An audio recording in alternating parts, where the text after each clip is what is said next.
Bismillahirrahmanirrahim.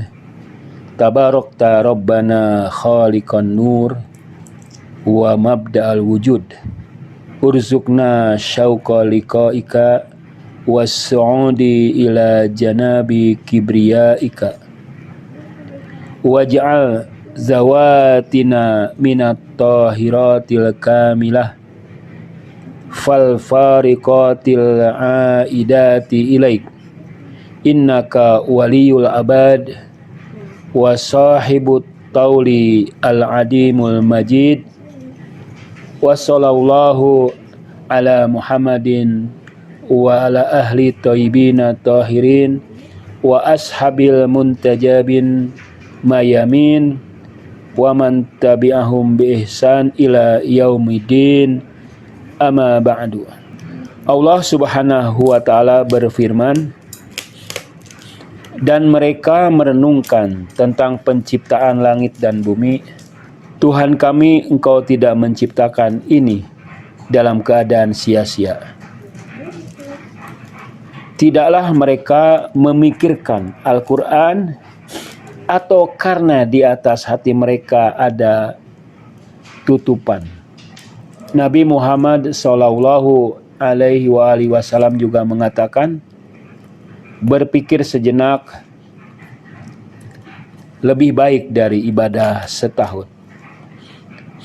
Waliullah Amirul Mukminin berkata, tafakur akan mengajak pada kebajikan-kebajikan dan perbuatan yang baik. Sadarkanlah, hidupkanlah hatimu dengan tafakur. Kemudian jaga jarak tubuhmu dari tempat tidur malam. Jaga jarak tubuhmu dari tidur malam. Dan bertakwalah kepada Allah Subhanahu wa ta'ala. Waliullah Imam Ja'far Shadiq berkata, sebaik-baik ibadah adalah membiasakan berpikir tentang Allah dan kekuasaannya. Yang dimaksud dengan tafakur, meditasi atau berpikir tentang Allah bukanlah merenungkan zatnya. Karena berpikir tentang zatnya itu dilarang, sebab akan menyebabkan kebingungan, kekagetan, dan menggoyahkan akal. Catatan bahwa berpikir atau tafakur itu harus memiliki adab. Bertanya itu adalah berpikir, bagian dari berpikir. Biasanya sebagian orang suka menjadi free thinker, berpikir bebas. Berpikir memang harus bebas, tetapi harus bebas di bawah naungan ilmu, di bawah naungan logika. Karena dalam berpikir itu, si pemikir juga, wawasan si pemikir, budaya si pemikir, budaya, wawasan, latar belakang orang yang berpikir itu mempengaruhi cara berpikirnya.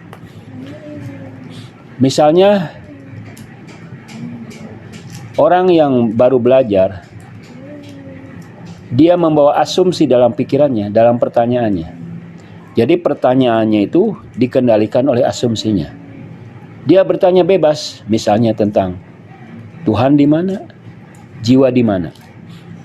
Pertanyaan seperti itu mengasumsikan Tuhan atau jiwa adalah tubuh yang harus dikuasai oleh space, ruang, dan time dan waktu, sehingga menjadi terbatas.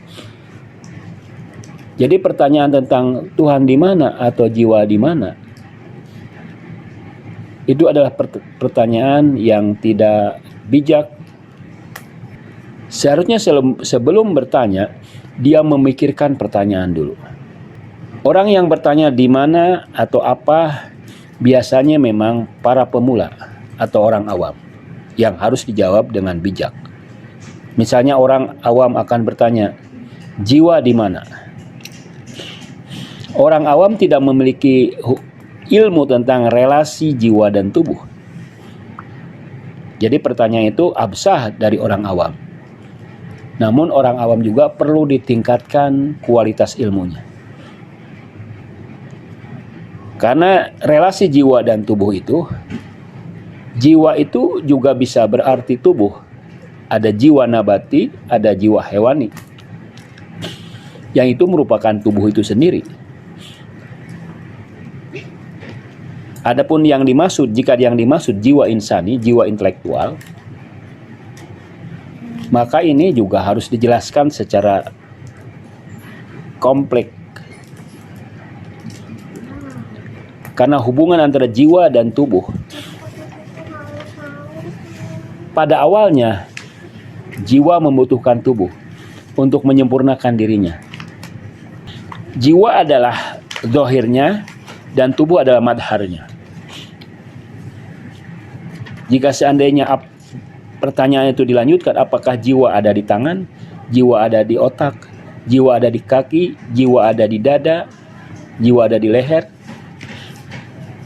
bisa dikatakan memang jiwa ada di mana-mana tapi tidak di mana-mana.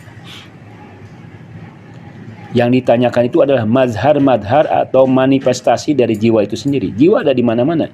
Jiwa intelektual, jiwa akli itulah yang menguasai, yang mendominasi badan. Tapi tidak di mana-mana.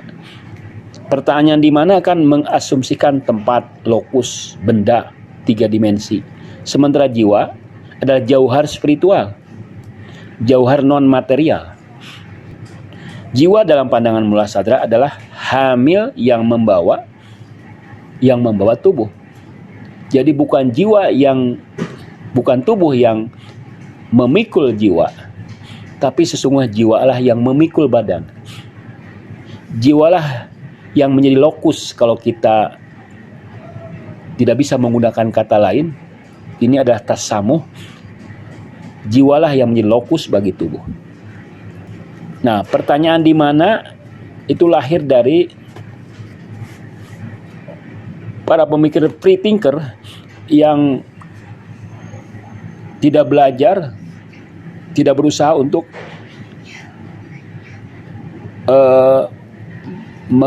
melatih, mempertajam tafakurnya dan pertanyaannya.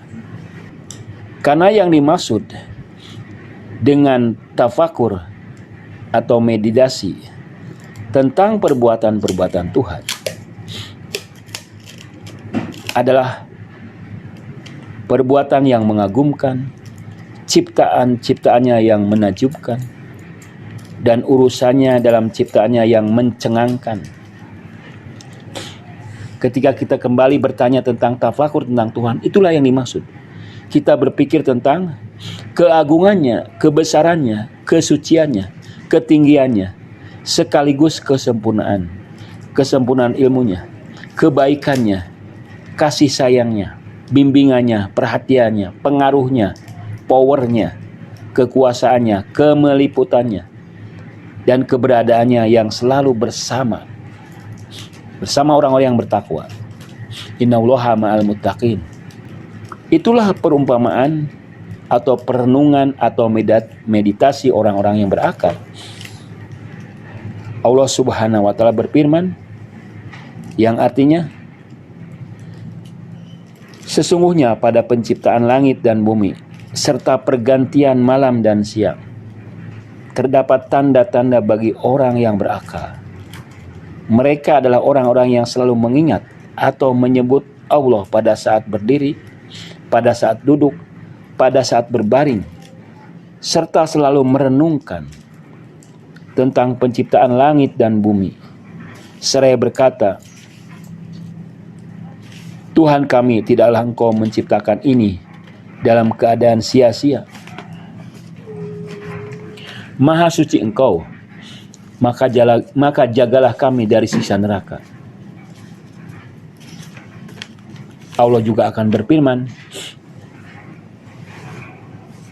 dan itulah di antara tanda-tanda kebesarannya. Sahabat-sahabat yang mulia, berpikir itu kemudian dilanjutkan dengan ritual yang formal, ritual ibadah, ritual yang non formal, zikir-zikir, halwat, meditasi umum, Dan kemudian ritual sosial adalah satu kesatuan yang terintegrasi. Jadi meditasi tafakur juga dengan ritual dan juga dengan praktik-praktik sosial. Itu satu kesatuan yang menjadi gaya hidup seorang mukmin. Karena dengan satu kesatuan itu antara tafakur, ritual sosial, ritual ibadah, dan amal-amal sosial, itu dalam upaya menghadirkan nama-nama Allah pada dirinya. Sehingga kita ketika dia berbuat baik, misalnya memberi, akan muncul, akan hadir nama Allah Al-Jawad. Ketika dia menyayangi, maka akan tampak nama Allah Ar-Rahman Ar-Rahim. Ketika dia bersikap lembut, penyayang, akan tampil muncul nama Allah Ar-Rauf Al-Latif dan sebagainya.